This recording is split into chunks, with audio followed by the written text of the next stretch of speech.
tem sua ênfase em acontecimentos terríveis?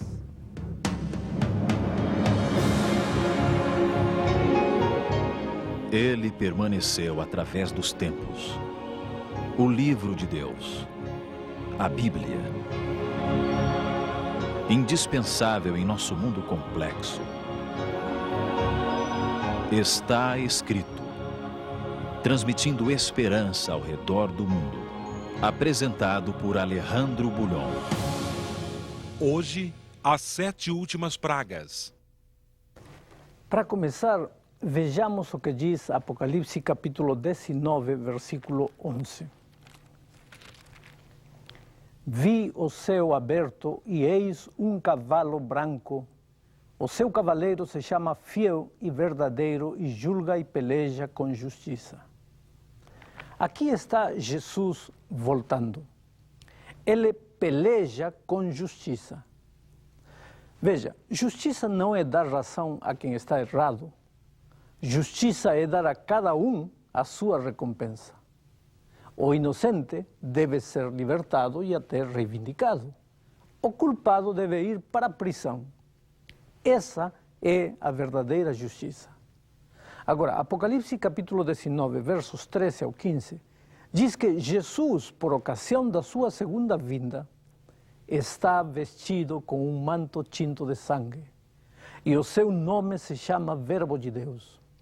E seguiam-no os exércitos que há no céu, montado cavalos brancos, com vestiduras de linho finíssimo, branco e puro. Sai de sua boca uma espada afiada, para com ela ferir as nações. E ele mesmo as regerá com cetro de ferro e pessoalmente pisa o lagar do vinho do furor da ira de Deus Todo-Poderoso. Estas são cenas da volta de Cristo. Só que antes disto acontecer, o mundo será testemunha dos 7 últimos flagelos da humanidade. São João descreve em Apocalipse 16:1 desta maneira: ouvi, vinda do santuário, uma grande voz dizendo aos 7 anjos: ide e derramai pela terra as 7 taças da cólera de Deus. Vejamos no capítulo 16 de Apocalipse os 7 últimos flagelos. Apocalipse 16:2 diz assim: saiu, pois, o primeiro anjo e derramou a sua taça pela terra, e aos homens portadores da marca da besta e adoradores de sua imagem sobrevieram úlceras malignas e perniciosas. O versículo 3 diz assim: derramou o segundo a sua taça no mar, e este se tornou em sangue, como de morto, e morreu todo ser vivente que havia no mar. O versículo 4 apresenta o terceiro flagelo. Diz assim: derramou o terceiro a sua taça nos rios e nas fontes das águas, e se tornaram em sangue. Os versículos 8 e 9 de Apocalipse 16 apresentam o quarto flagelo. O quarto anjo derramou a sua taça sobre o sol, e foi-lhe dado queimar os homens com fogo. Com efeito, os homens se queimaram com intenso calor e blasfemaram o nome de Deus, que tem autoridade sobre estes flagelos, e nem se arrependeram para lhe darem glória. Você percebe que aqui o Deus Criador se mostra superior à sua criação, e nem assim, ainda, os homens o adoram e lhe dão glória. Vamos ao quinto flagelo. Derramou o quinto a sua taça sobre o trono da besta, cujo reino se tornou em trevas. E os homens remordiam a língua por causa da dor que sentiam e blasfemaram o Deus do céu por causa das angústias e das úlceras que sofriam, e não se arrependeram de suas obras. Onde fica o trono da besta? Este é um assunto delicado que precisa um estudo minucioso da palavra de Deus. Mas agora vamos ao sexto flagelo. Neste programa não analisaremos o sexto flagelo. Ele será analisado num outro programa. Vamos ao sétimo flagelo. Apocalipse capítulo 16, versículo 17 ao 21 diz assim: Então derramou o sétimo anjo a sua taça pelo ar e saiu grande voz do santuário, do lado do trono, dizendo: Feito está. E sobrevieram relâmpagos, vozes e trovões, e ocorreu grande terremoto, como nunca houve igual desde que há gente sobre a terra. Tal foi o terremoto forte e grande. E a grande cidade se dividiu em 3 pestes, e caíram as cidades das nações. E lembrou-se Deus da grande Babilônia para dar-lhe o cálice do vinho do furor de sua ira. Todas as ilhas fugiram, e os montes não foram achados. Também desabou do céu sobre os homens grande saraivada, com pedras que pesavam cerca de 1 talento. E por causa do flagelo da chuva de pedras, os homens blasfemaram de Deus, porquanto o seu flagelo era sobremodo grande. Você pode imaginar o cataclismo mundial que tomará conta deste planeta quando tudo isto que acabamos de ler acontecer? Naturalmente, a partir do momento em que Apocalipse é um livro mormente simbólico, pode muitos destes eventos ter um cumprimento simbólico. Mas é bom lembrar que cada vez que o apóstolo João usa as expressões semelhante a ou como que, ele sempre está usando a linguagem simbólica. E no caso dos flagelos, o apóstolo não usa essas expressões. Eu li praticamente hoje os flagelos tal como eles estão descritos na Bíblia. Porque a minha preocupação maior não é enfatizar as tragédias que se aproximam sobre o mundo. O meu propósito principal é fazer que você medite nos momentos solenes que este mundo vive, embora milhões de pessoas nem percebam isso. A Bíblia, meu querido, é um livro tão antigo, está aí à disposição de qualquer pessoa. Mas quantos a leem? Não prefere o ser humano de nossos dias consultar a astrologia, os búzios, a numerologia e as cartas? O tempo é curto. Deus está esperando há muito tempo. Estamos muito próximos dos eventos finais.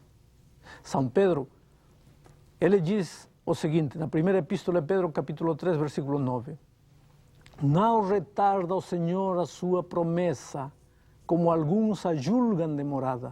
Pelo contrário, Ele é longânimo para convosco, não querendo que nenhum pereça, sino que todos cheguem ao arrependimento. Está na segunda epístola de São Pedro. Em Apocalipse capítulo 7, versos 1 a 3, o apóstolo São João diz: Depois disto vi 4 anjos em pé nos 4 cantos da terra, conservando seguros os 4 ventos da terra, para que nenhum vento soprasse sobre a terra, nem sobre o mar, nem sobre árvore alguma. Vi outro anjo que subia da nascente do sol, tendo o selo do Deus vivo, e clamou em grande voz aos 4 anjos, aqueles aos quais fora dado fazer dano à terra e ao mar, dizendo: Não danifiqueis nem a terra, nem o mar, nem as árvores, até selarmos na fronte os servos do nosso Deus.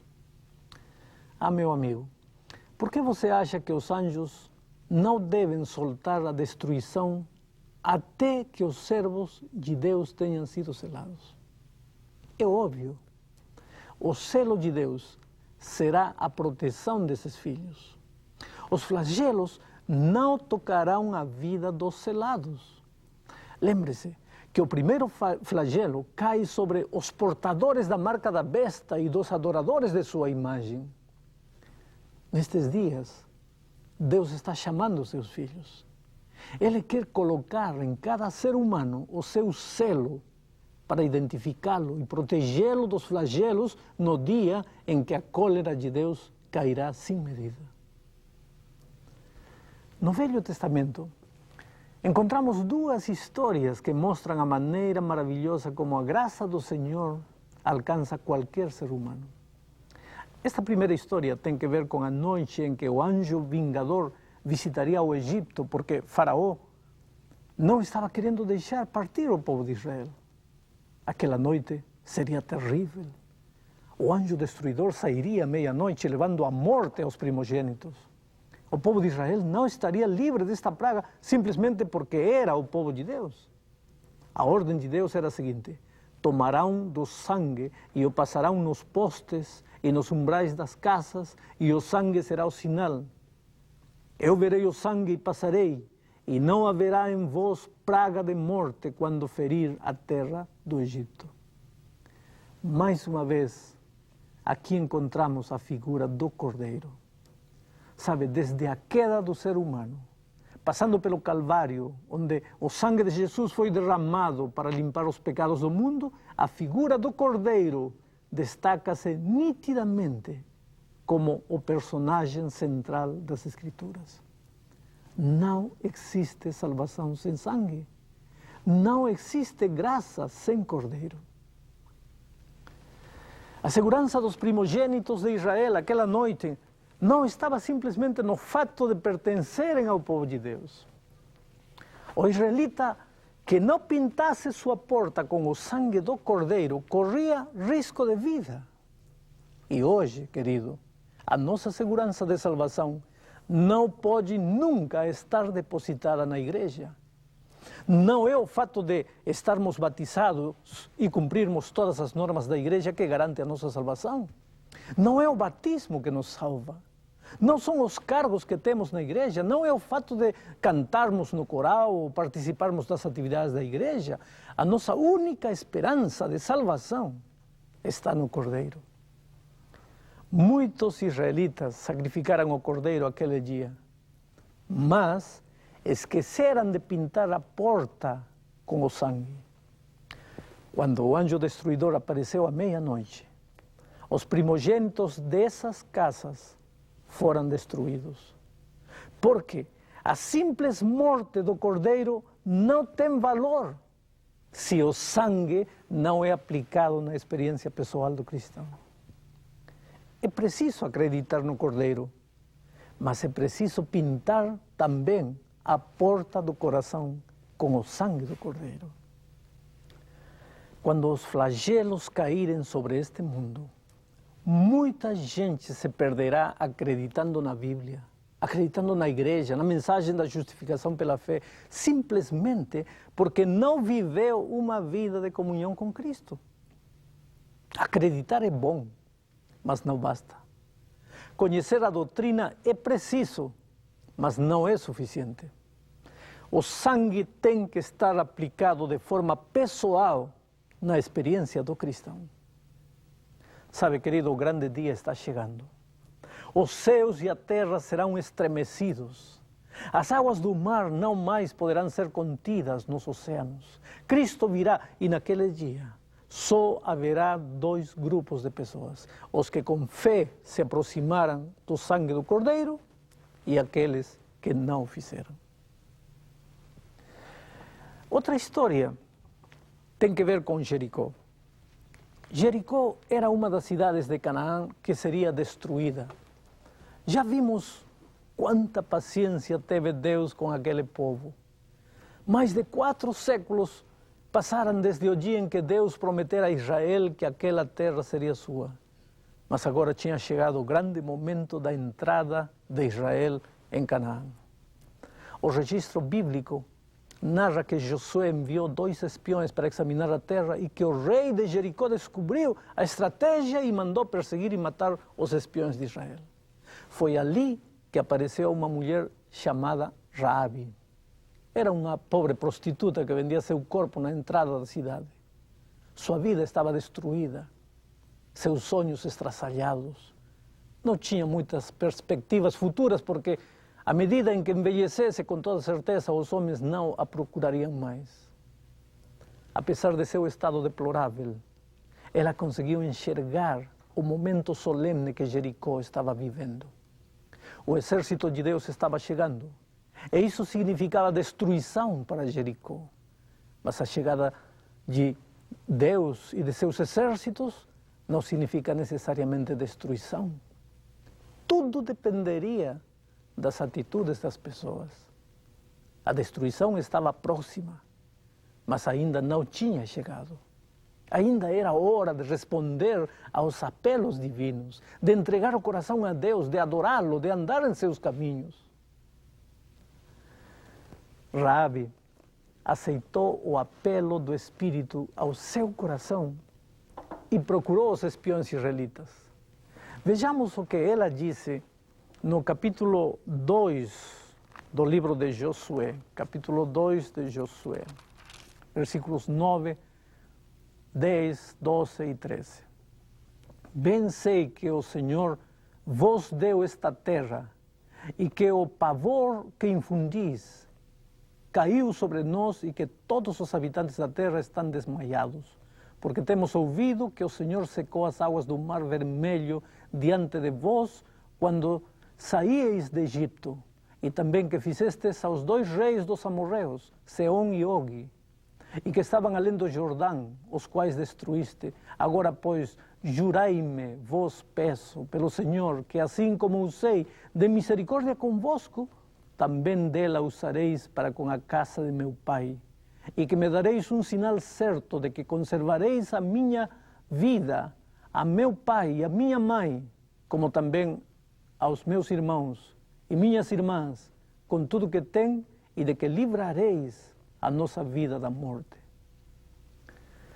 A resposta dos espiões foi que no dia em que os exércitos israelitas invadissem Jericó, ela, Raabe, deveria colocar um cordão vermelho na janela da casa e todo aquele que estivesse dentro da casa seria salvo. Agora, imagine a atitude de Raabe depois que os espiões partiram. Seguramente ela correu para a casa dos pais e suplicou: por favor, venham à minha casa a fim de serem protegidos, porque a destruição está chegando na cidade. E com certeza ela procurou os amigos e os parentes. Você vê, quando você tem certeza pela palavra de Deus que o tempo é definitivo, um sentido de urgência apodera-se de você no cumprimento da missão. A Bíblia não nos diz quantos aceitaram o convite de Raabe, mas relata que finalmente chegou o dia e Israel entrou na cidade. A salvação de Raabe e dos que acreditaram nela esteve no cordão vermelho pendurado na janela da casa. Aquele era o sinal. Sabe, querido, Deus nunca destrói nada sem antes assinalar os seus servos. Ele os identificou naquela ocasião e os está selando em nossos dias para proteger seus filhos das pragas finais. O cordão vermelho era o símbolo do sangue de Jesus. Um dia, Jesus morreu na cruz do Calvário e seu sangue foi derramado para salvar a humanidade. Era o cumprimento do sacrifício dos cordeiros do Velho Testamento que apontavam aquele sacrifício maior que aconteceria no Calvário. Em São João, capítulo 3, 16, a Bíblia declara abertamente: porque Deus amou ao mundo de tal maneira que deu o seu Filho unigênito para que todo aquele que nele crê não pereça, mas tenha a vida eterna. Todo aquele que nele crê. Isto é o que realmente importa.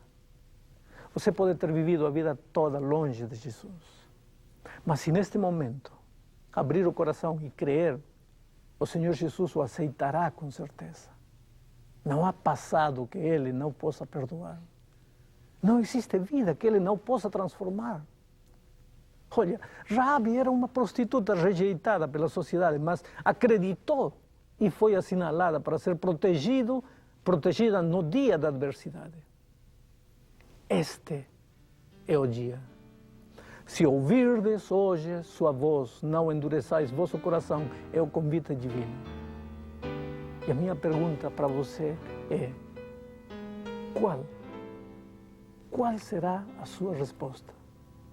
Vou contar-vos o que penso do meu mestre,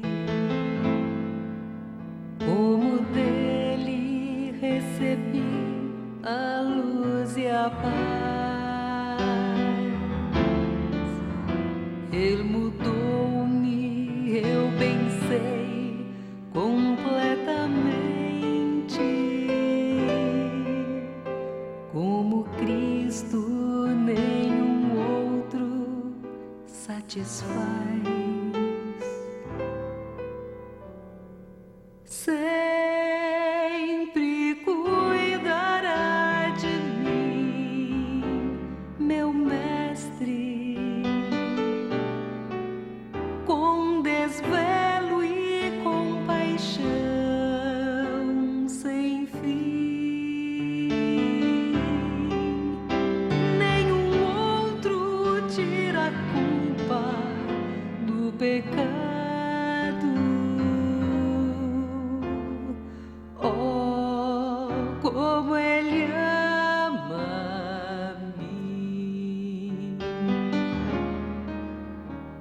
Com a vida toda cheia de pecado, na miséria e com dor no coração, Ele tomou-me nos seus braços de ternura, deu-me vida, gozo, paz, consolação. Sempre cuidará de mim, meu mestre, com desvelo e compaixão sem fim. Nenhum outro tira a culpa do pecado. Oh, como Ele ama-me.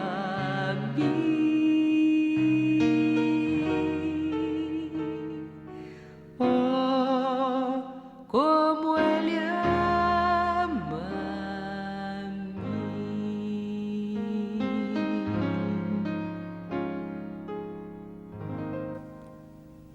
Vamos orar. Oh, querido Pai, te damos graças porque na Tua palavra, através da profecia, vemos o futuro. O mundo será destruído, mas os Teus filhos serão protegidos. Neste momento, Teus braços abertos estão convidando todos aqueles que querem depositar a sua confiança em Ti. E neste mesmo instante, há milhares de pessoas entregando o Teu coração. Que a Tua mão poderosa descanse sobre eles. Que Teus braços maravilhosos, carinhosos os abriguem. Coloca o beijo da Tua paz na fronte de cada um. Em nome de Jesus. Amém.